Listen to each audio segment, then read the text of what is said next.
Hey guys, I'm Chef Tom with All Things Barbecue. I love that you guys have been interacting with us and throwing out some requests, so today I want to get to one of those requests. Today we're going to be smoking bone-in chicken pieces. So since we've had some requests for some smoked bone-in breasts as well as some smoked quarters, I just went ahead and bought a whole bird today, and we're going to break it down. That way, if you guys want to break down a whole bird yourselves, you'll know how to do it. Or if you just want to buy the pieces, you can do that as well. So here's our whole chicken, and just to take it apart, I'm going to start by taking the thighs off.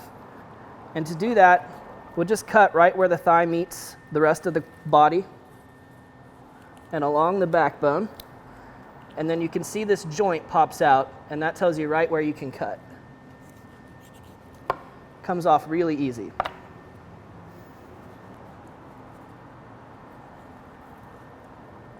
We'll work right down to the backbone.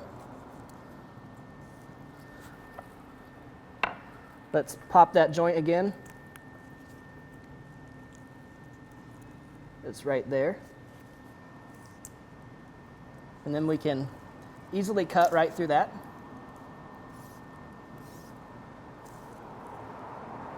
And there it is. All right, so if you wanted your breast to be boneless, you would simply cut along the line right here in the middle. That's the breastbone, and carve that meat out. But since we're going to do bone in, I'm going to go ahead and remove the backbone like we do when we spatchcock.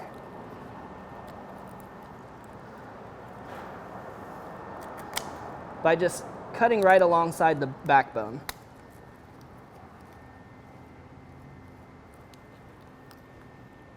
We'll cut right along the other side of the backbone.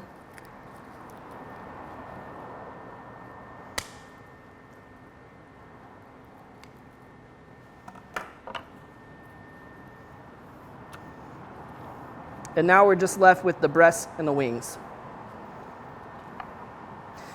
Now, of course, there's more than one way to do this.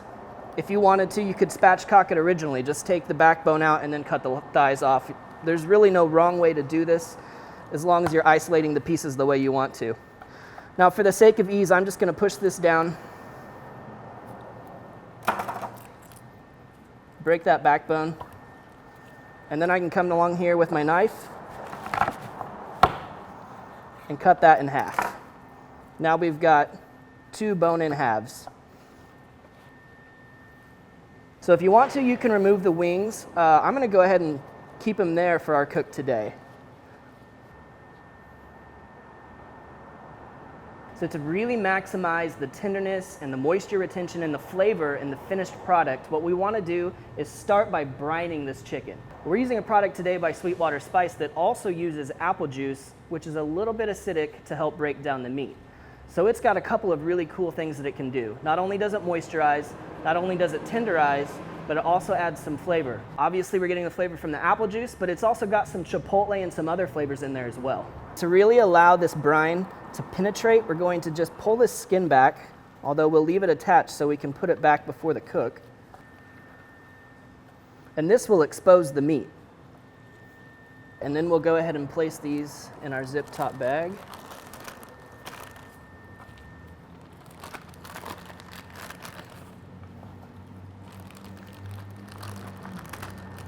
All right, we're going to add this to the bag.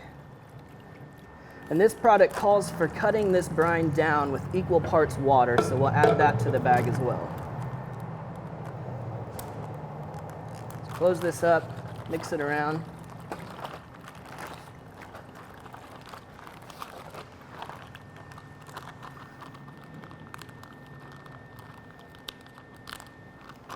Get that excess air out of there.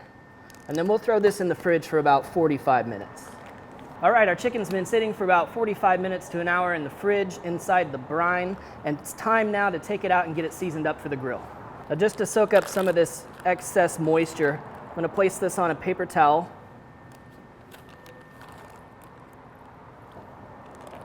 And then we'll go ahead and blot off some of that moisture.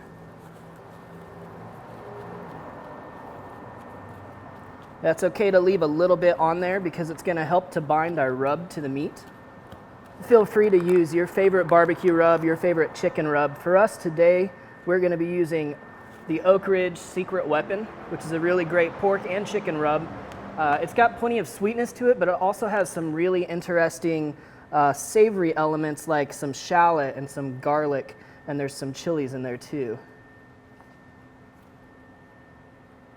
And you can see that we've left the meat exposed. We haven't pulled the skin back over because we want to make sure that we're getting all of this meat seasoned down here. So anywhere we see exposed meat, that's where we'll put our rub.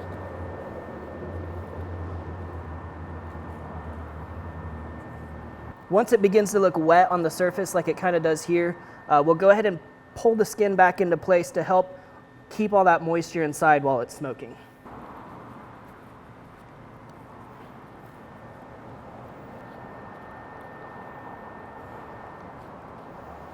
All right, and one last thing before we take these over to the smoker, we're just gonna season the skin just a little bit. All right, now we've got seasoning on the meat on the inside, we've got seasoning on the skin on the outside, and that skin's going to create a really nice moisture barrier to keep it nice and moist inside. All right, we'll be smoking our chicken today on a Yoder Smokers YS640 pellet grill. We've got it preheated to 275 degrees. We're just gonna place these right here on the second shelf.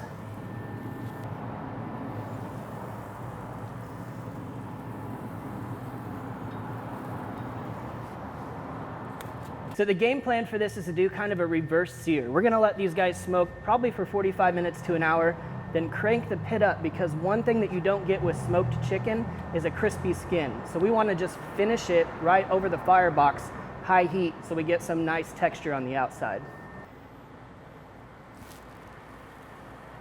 But here we are just shy of an hour into this cook. And about 10 minutes ago, I pulled those thighs out of there because they hit 155 internal temperature. Now our breasts have come up to 150.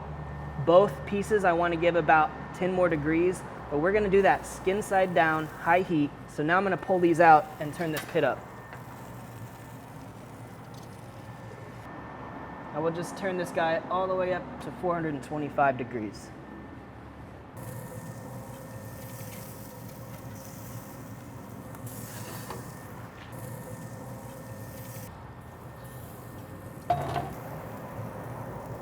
All right, so that skin's nice and crispy now. Look at that, really beautiful.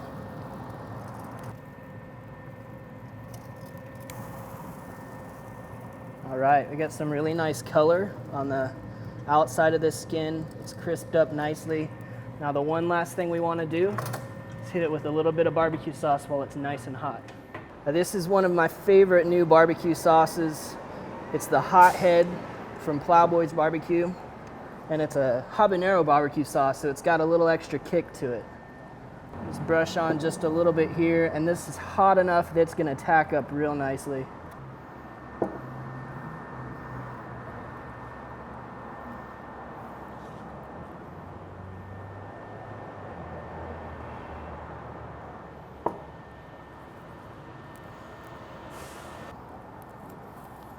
Look at all of that juice still coming out of there. Just go ahead and do a little taste test.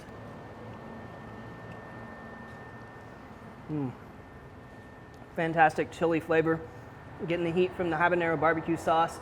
You're getting the chili and the apple from the marinade. This is a really fantastic way to do your chicken. So if we take the skin off, just to get a really good look at this beautiful white meat. Oh, look at that. And check out all the moisture in that breast. Thanks so much for watching. If you guys enjoyed the video, please click the subscribe button. And if you have any questions or comments, or there's anything else you'd like to see me cook, let me know in the comment section down below. For more recipes, tips, and techniques, head over to thesauce.atbbq.com. All things barbecue, where barbecue legends are made.